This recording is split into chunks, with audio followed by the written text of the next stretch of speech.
Get ready to get laid off. That's what I'm doing, folks. And even if you don't think you're going to get laid off, if there's no possibility that you're going to get laid off, and even if you're self-employed, get ready to be laid off, or at least to not have any clients, because the way things are going, cost of living, people may not have money to buy your service that you're giving or that you're doing if you're self-employed. But if you work for a company, then you're even at bigger risk. And we're going to hear from a few different people, actually a lot of people today, from all different walks of life, how they were blindsided, laid off out of nowhere, folks. And we just passed a 2020 level of layoffs, and we're only still here in October. We've still got a few months to go before the year's end, and we're already at 2020 level layoffs when the economy was shut down. And now it's kind of a shutdown economy now. We've been in this government shutdown now for a few days, and I think we have to prepare for things to get really, really serious. But before we get into the individuals and people sharing their stories on getting laid off, let's look at a couple bits of data here. Take a look at this. Just so you know, I'm not making this stuff up, folks. Here we go. Layoffs across the U.S. this year are at their highest level since 2020. So is this a problem? Do you see this as a problem when 2020 was the shutdown economy, the health crisis, and now we're at the same levels, the highest since then, and still a couple months to go? We're going to see maybe we'll break the 2020 numbers, and maybe we'll go all the way back to the financial crisis in the last few months of the year. It's going to be very interesting, to say the least. And here's a look at some of the companies that led the way in layoffs so far this year. UPS, 20,000. And let's go all the way down to DHL, another package delivery company, 4,000. So what's going on with the package deliveries? Is there more people buying stuff off Amazon, and the Amazon people are delivering them? So now there's less UPS, less DHL. Well, Amazon did say they were going to shift away from UPS, so that could be part of it. But I see a broader slowdown here with a lot of different sectors here. We've got Dell and Microsoft, Intel, all in the tech industry. What's going on there? Nissan Motor Vehicles, Chevron, BP. We were supposed to be the oil producing kings, the U.S. That was the promise that was made, right? We were going to drill. That was what was talked about. But we see all these companies laying these people off, folks. But let's hear from a few people and hopefully learn from what these people are going through and have went through so far with their layoffs and their job search. We're going to hear from people that got laid off and just can't find a job, even though they have multiple degrees, which is pretty scary. That multiple degrees means you probably have a bunch of debt that you need to pay off, and you have payments you need to make, and you're laid off, folks. Take a listen to this first. Can someone explain to me how I have 4 degrees and still can't get a job? BA in communication, BA in Spanish, BFA in dance. Get ready for this one. Master's degree in freaking journalism. Mind you, I've gotten laid off not once, not twice, but 3 times in the span of 2 years. So if you're feeling behind, just know you're not alone. Basically, we're all cooked. She says we're all cooked. Bilingual, multiple degrees, including a master's degree. I'm out here in front of this big city today. What city is that? I don't even know what city I'm in. But that's where most of the jobs are at, folks. Most of the economic activity are in city and downtown areas because we have most of the government buildings, office buildings there. Corporations' headquarters like to base themselves out of larger cities because there's more of a workforce to choose from with the larger population, and other reasons too. Also, more people in one place with credit cards to swipe and money to spend equals more economic activity. But now with the furloughs, the layoffs, and everything else that we're seeing, is the city going to continue to be the best place to be for economic activity and for job opportunities? So maybe people need to start looking outside of their comfort zone, outside of their city. These people looking for a job right now, even with a degree, just got laid off. It's very competitive right now. So many people, back to the beginning of the video, record layoffs are the most since 2020. You have a lot of competition out there. These people that lost their jobs, the 750,000 furloughed workers, I'm sure a lot of them are out there looking for jobs right now. We've seen reports where one job posting gets 200, 300, 400, 500, 600 applicants. And even the hiring people, even the staffing people are like, wow, how do I pick one candidate out of 500, 600 people when several hundred of them are actually qualified for the job. They have the degree, they have the experience, and I have to pick one candidate out of a pool of hundreds of people. Even the hiring people are like, wow, this is crazy. How do I do this? Let's hear from a few other people. Then on the other side, I'm going to give you my take on what we're going to see in the last few months of the year. Take a listen to this, though. Well, I hope everybody's Monday is going better than mine. First thing this morning, I walk into work, ready to take on the week, and got let go. So our company was recently acquired by a different company, and they are literally gutting this company from the inside out. Ship was sinking fast, and I guess it's kind of either a blessing or I don't even know, but I'm very disheartened. I have worked my ass off for this company for the last couple years, and I got zero notice, zero warning, and very, very, very little training for what I was expected to do, but still managed to somehow make it work. But yeah, anybody has any job openings in the Northeast PA region, hit me up, let me know. Definitely looking for something. I got experience in all kinds of stuff. My most recent role, I was operations manager. So yeah, hope everybody else's Monday is doing good. Oh, and in the meantime, take a look at my showcase. Any little bit of support helps. That was just a couple days ago, folks. And this is the story that I'm hearing. People that are in management getting laid off, people with a lot of experience getting laid off, team leaders, division managers, regional managers getting laid off, folks. So, and you heard her say it, her company got acquired by another company.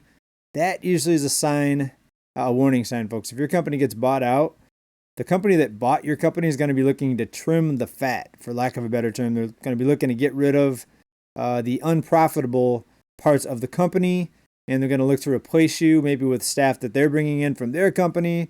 They're going to look for any way to get rid of you. The scary part about all of this is people usually take out the maximum amount of debt, and they get the maximum loan that they can qualify for based on the income that they're getting today, when their job could be gone tomorrow. And next we're going to hear from somebody that went on a vacation and they came back, and on Monday they found out their job was gone. Like, no notice, just shock, surprise. Instantly it could happen, folks. But yeah, we're all leveraged. I shouldn't say all of us, but I think most people are leveraged, getting the biggest home they can afford.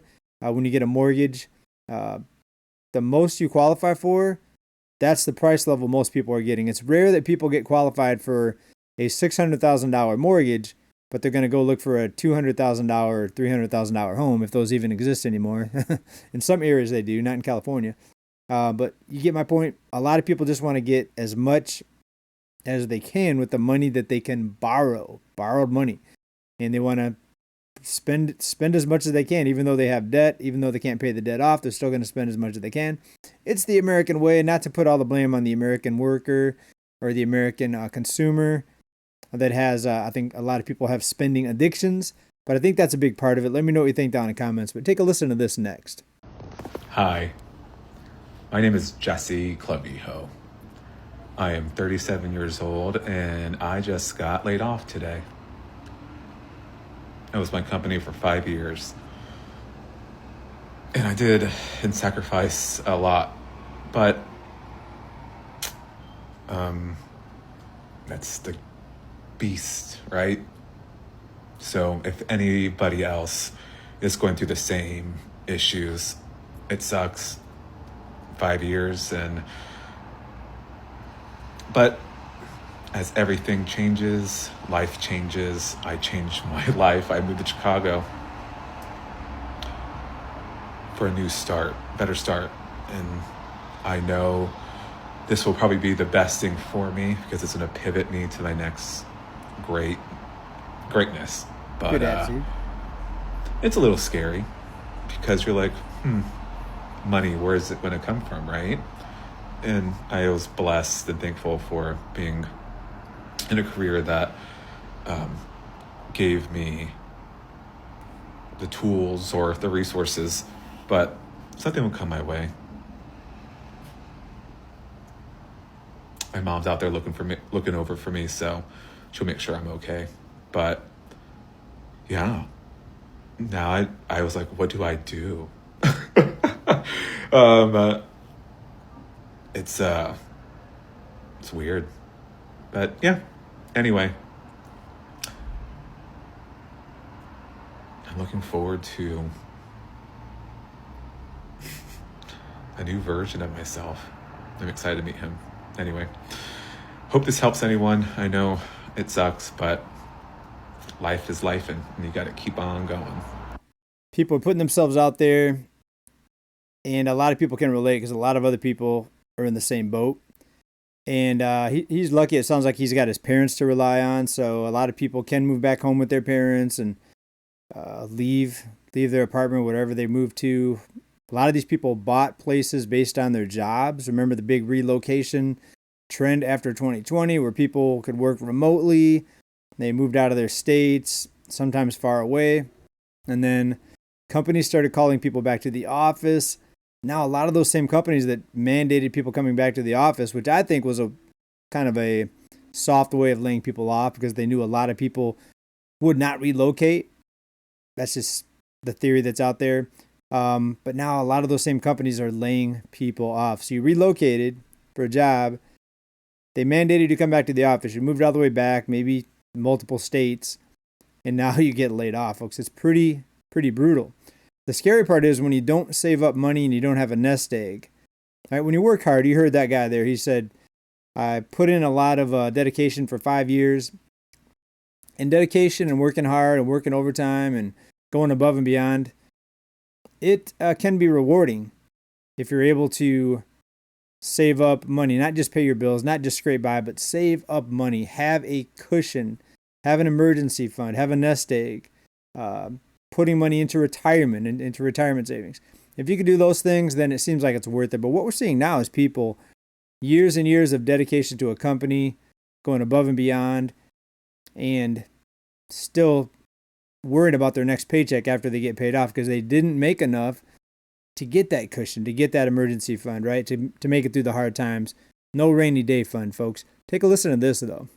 I just got laid off from my corporate job where I was making over 6 figures a year, and now I don't know what to do with my life. I got laid off about 6 weeks ago, and ever since then, I've been so embarrassed and just ashamed, even though I shouldn't be because I didn't do anything wrong. I feel weird about it because I'm such an overachiever. And I mean, I went from Employee Story of the Year in 2018 when I was first starting out my career in corporate. That was at a company of 55,000 people. Young me won Employee Story of the Year. I was like the most inspiring employee out of 55,000 people. The board of directors at a Fortune 500 company chose me. To now, a few years later, I'm laid off. One of my friends here on TikTok, Sadie, she's tagged below. She recently, within the past week, she came out here on TikTok and told everybody, let go. I mean, she was very open and honest about it. And she's been documenting her journey. So definitely go check out her videos because she is doing a really great job and she's just being unapologetically herself. I really value that, especially during this time.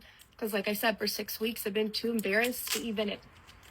All right. She's kind of going on a rant, but Employee of the Year, according to her, out of 55,000 people, is that what she said? Employee of the Year, that's an accomplishment. Making 6 figures, even though she's driving a 2015 Honda Pilot.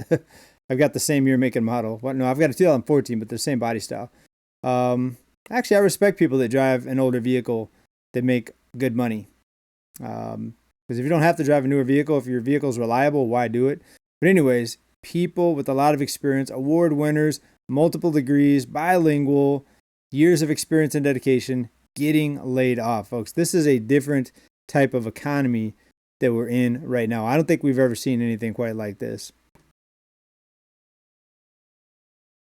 If you work in corporate, but they don't care about you.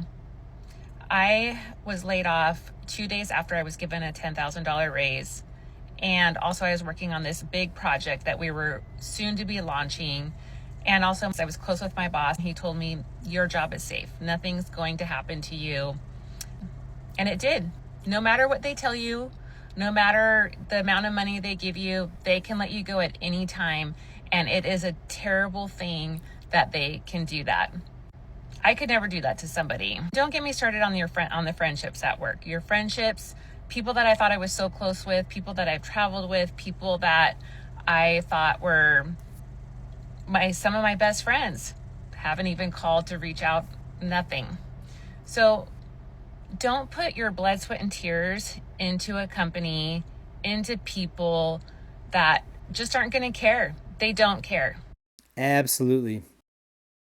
In my life, I've hung out with some people that I've worked with, but then I've always thought, would I even be friends with these people and be hanging out with these people if it weren't for just meeting them at the job? And some of them are great people, and I'm still friends with some as of today, and at least talk to them online and stuff. Because I moved around, lived in Tucson, lived in Michigan, lived in LA, lived in Riverside, now in San Diego. Yeah, the people that you meet and the people that you think are your friends aren't always going to be your friends when your job's gone. And a lot of them maybe just start dealing with you, and you may be dealing with them just because you have to be in the same space with them. Anyways, what she said, though, is so true. She just got a raise, $10,000 raise, and then laid off, right? What a conflicting signal that is to get a big raise. Like, you're valuable. A $10,000 a year raise, that's huge. Even if you're making $100,000, that's still a 10% raise. If you're making less than that, that's even a bigger raise. You're making $50,000, you get a $10,000 raise. That's like a 20% raise. That's a big raise. Even if you're making $200,000, that's still 5%, which is not bad. Anyways, take a listen to a few other of these. Then I've got some news to get to on the other side here. But take a listen to this. Genuinely, how does one find a job?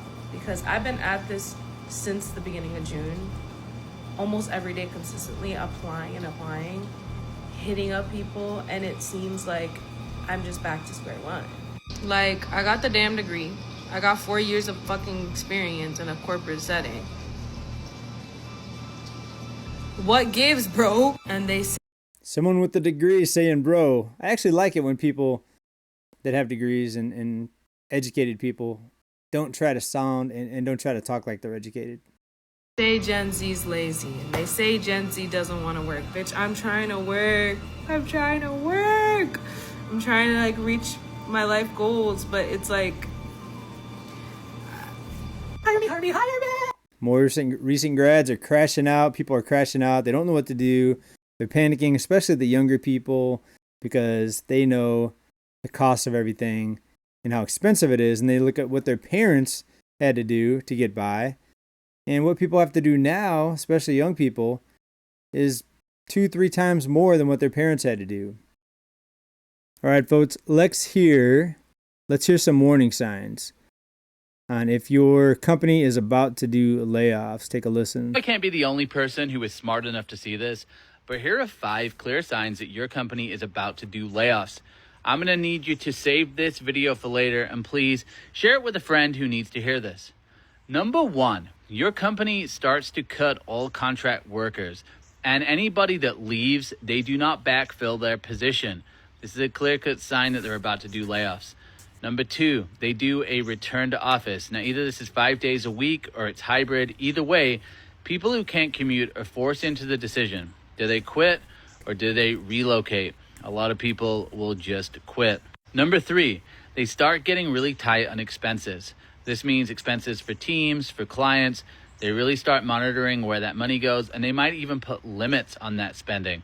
Number 4, your manager starts to micromanage your performance. This means they're probably going to do layoffs around performance. So they really start tracking to see who the lower performers are, and those will be the people that get cut. And number 5, this one is huge. You notice that your company and your location is on the warn list. Companies are required to report whether or not they're going to do layoffs in the future, so go check that warn list. Let me know in the comments what I missed. Good points in there. One of those actually hit home. A good friend of mine works out in the field. He goes to different businesses and does transactions with them. But all of a sudden one day, they started having him, he was shadowed by a manager. So he used to work just alone, just doing his own thing, independently. And then all of a sudden now he's got a manager shadowing him wherever he goes.